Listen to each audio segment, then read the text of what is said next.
Let's dive into the first piece of news, which centers around Kamaru Usman and Henry Cejudo's reactions to a controversial situation involving Paulo Costa and Khamzat. Recently, Paulo Costa made headlines after he leaked private direct messages that Khamzat had sent to his girlfriend. The situation quickly escalated when it was revealed that Paulo's wife had also messaged Khamzat, essentially putting him on blast for the contents of those DMs. The leaked messages became a hot topic, sparking intense reactions across the MMA community. As with any situation that involves the exposure of private conversations, the public's attention was immediately drawn to the personal nature of the messages.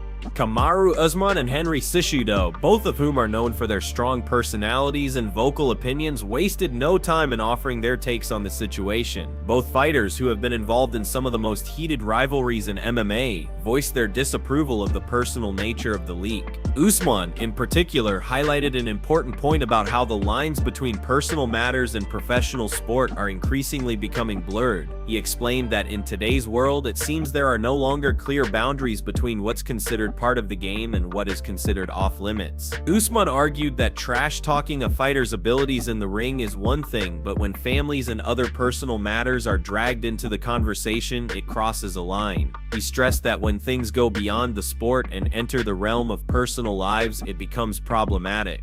What Usman was trying to convey is that while it's acceptable in the world of combat sports to criticize someone's fighting style or techniques, bringing personal matters into the public domain can quickly spiral out of control. In this case, Khamzat's private messages were exposed to the world, and the situation became far more about personal drama than it did about the fight game itself. Usman suggested that there should be a clear distinction between what is fair game in terms of trash talk and what is considered unacceptable when it involves people's families and loved ones. He expressed his belief that this issue was no longer about the sport of MMA, but about personal lives being put on display for public scrutiny.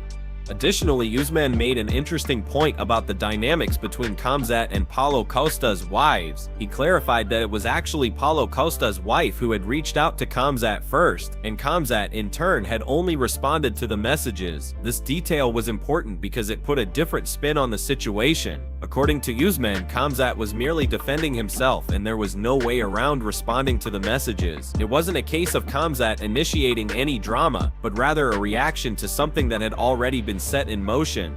Usman's message was clear. Sometimes in combat sports, things can go too far. What started as a simple disagreement between two fighters quickly turned into a personal issue that involved their families. This incident serves as a reminder of how quickly things can escalate when the boundaries between professional and personal lives aren't respected. Combat sports are known for their intense rivalries and trash talk, but it's important to remember that at the end of the day, fighters are also people with families and personal lives.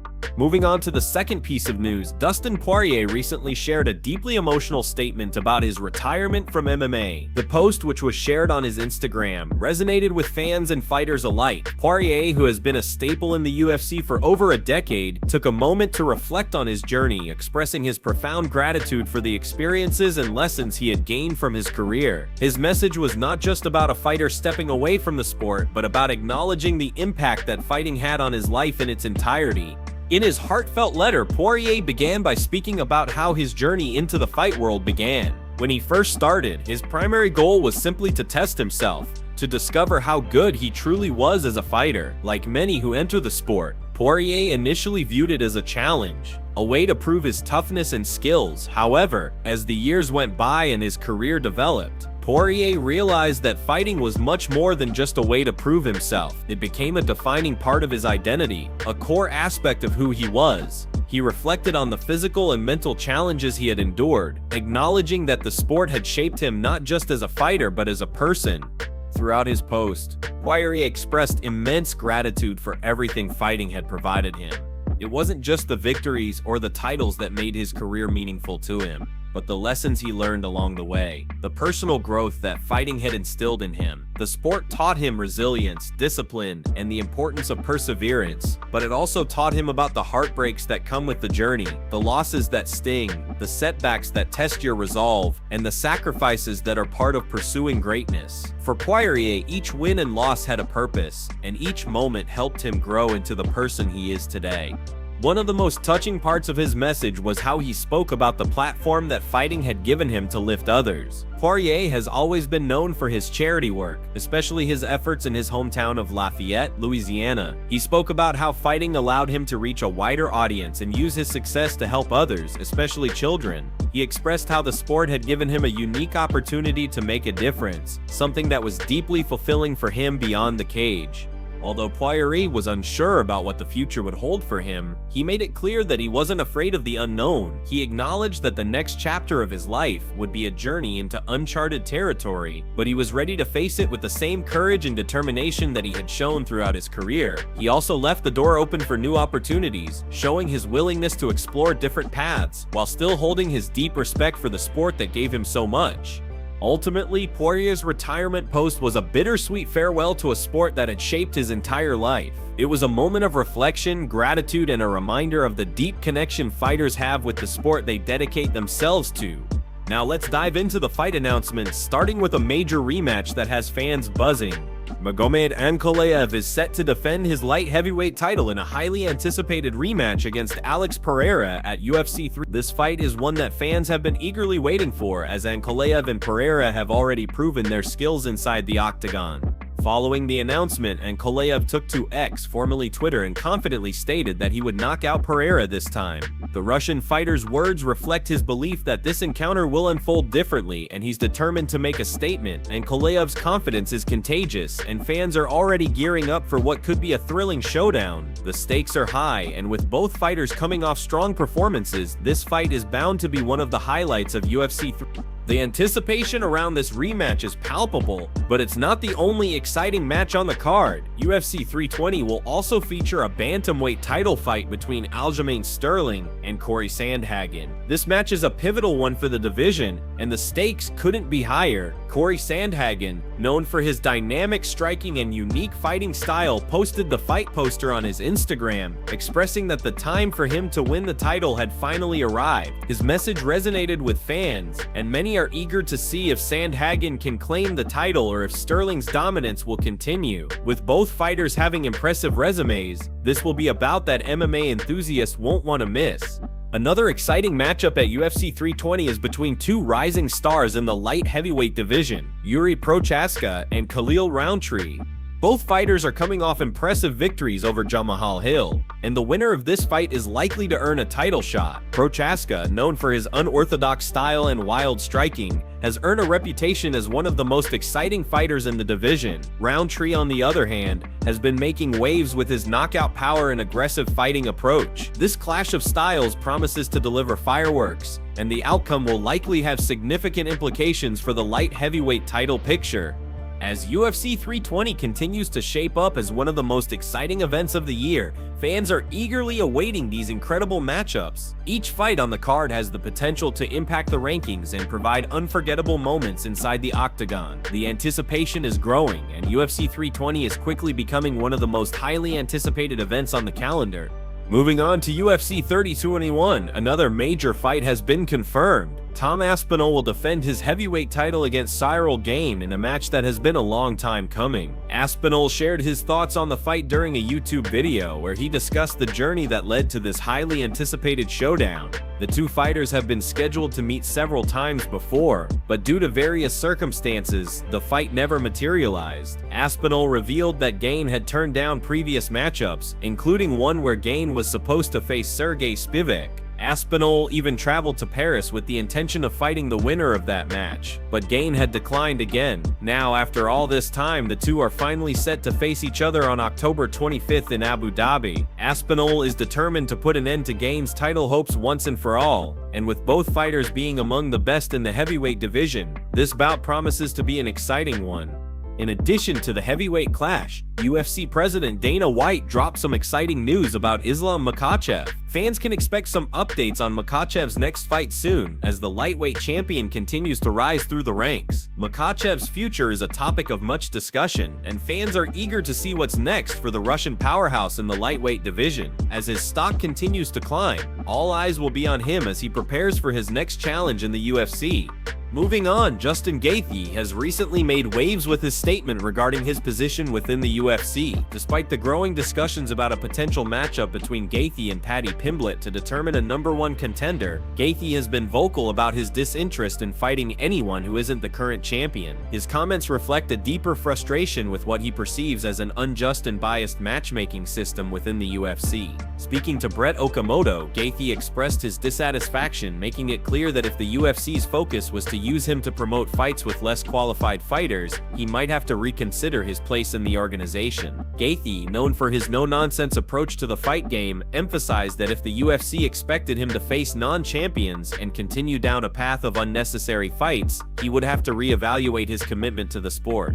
Gaethje's frustration lies in the belief that, despite his impressive record and status as one of the top fighters in the lightweight division, the UFC is pushing him to take on challenges that do not seem to advance his career or bring him closer to a title shot. Gaethje's stance is simple. He feels that he has earned the right to challenge for the belt without having to jump through hoops or take fights that feel like a step back. He pointed out that, as a fighter who has consistently proven his worth through numerous thrilling bouts, it's unjust for the UFC to ask him to fight lower-ranked or less accomplished opponents. His position underscores a desire for a merit-based system, where fighters earn their title shots based on performance rather than popularity or promotional strategies. For Gaethje, this is about fairness, and he believes that those who have earned their spot at the top should not be forced to face challenges that do not make sense in terms of progressing their career.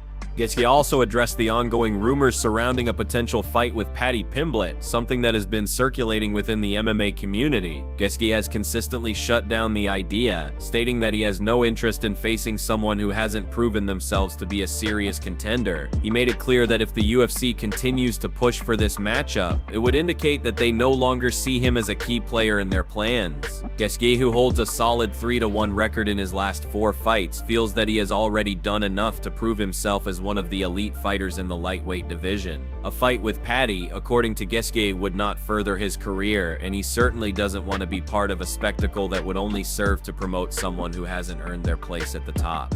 Gaethje is all about securing a championship fight, and if the UFC is no longer interested in offering him that opportunity, he's not afraid to walk away. His comments reflect his unwavering commitment to the meritocratic nature of the sport, where fighters should be recognized based on their performances inside the octagon, not by marketing strategies or quick promotions. For Gaethje, it's about integrity, and if the UFC is not willing to honor that, he is more than willing to reconsider his future in the promotion.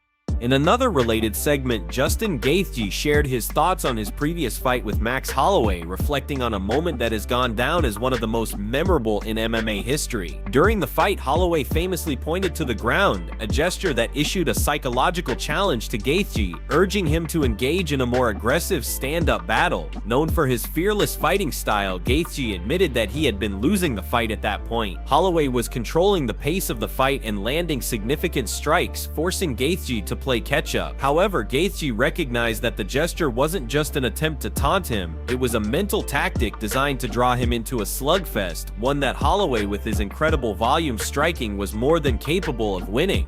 Despite being on the back foot, Gaethje didn't hesitate to respond. Instead of retreating or being cautious, he charged directly into the challenge. This response was in line with his all-or-nothing mentality that has defined his career and earned him a place among the most exciting fighters in MMA history. Gaethje's fearless nature and refusal to back down from a challenge were on full display in that moment, as he embraced the warrior spirit that has made him a fan favorite. By charging forward into the battle, he demonstrated his commitment to entertaining fans and proving himself as one of the toughest fighters in the sport, even if it meant risking getting hit. However, Gaethje also made it clear that if a similar situation were to occur in the future against Holloway or another opponent, his approach would be different. He acknowledged that, while he didn't hesitate to engage in the first encounter, he would be much more strategic in a potential rematch. Gaethje reflected on how he had fallen into Holloway's trap in their previous encounter, and explained that next time, if Holloway or any opponent tried to provoke him with a similar gesture, he wouldn't simply rush in. Instead, Gaethje would alter his approach by using his wrestling to change the dynamic of the fight. He stated that if Holloway pointed to the ground again, he would immediately shoot for a double leg takedown, utilizing his wrestling to neutralize Holloway's striking advantage and control the fight in a different way. This statement was significant because it revealed a major evolution in Gaethje's approach to fighting. While Gaethje has long been known for his aggressive brawling style, his recognition of the need for adaptability marks a major shift in his mindset. He has learned that while it's important to be relentless and fearless, it's just as crucial to be strategic and adaptable in the cage. Gaethje's ability to acknowledge his previous mistakes and make adjustments shows a maturity and understanding of the sport that goes beyond simply throwing punches and taking risks.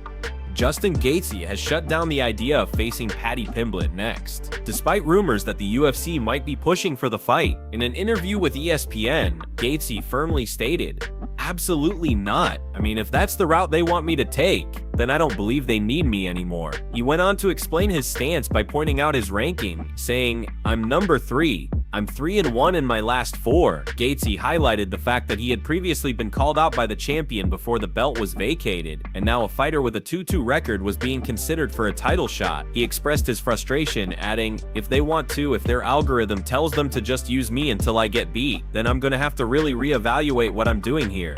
Gaethje also discussed a moment with Max Holloway during one of their past encounters, specifically when Holloway pointed to the ground, signaling him to engage. Gaethje recalled, "You know, in that moment when I was fighting specifically, I was losing. And again, when he pointed to the ground, I nodded my head and ran there because I'm there to win, I'm there to compete, I'm there to fight until the last second." Gaethje acknowledged that he got knocked out in the final moments of that fight, but made it clear that if Holloway were to do that again, he wouldn't make the same mistake. "If he does it again, I'm gonna blast a double leg," Gaethje stated confidently, implying that he would approach the situation with a completely different strategy next time.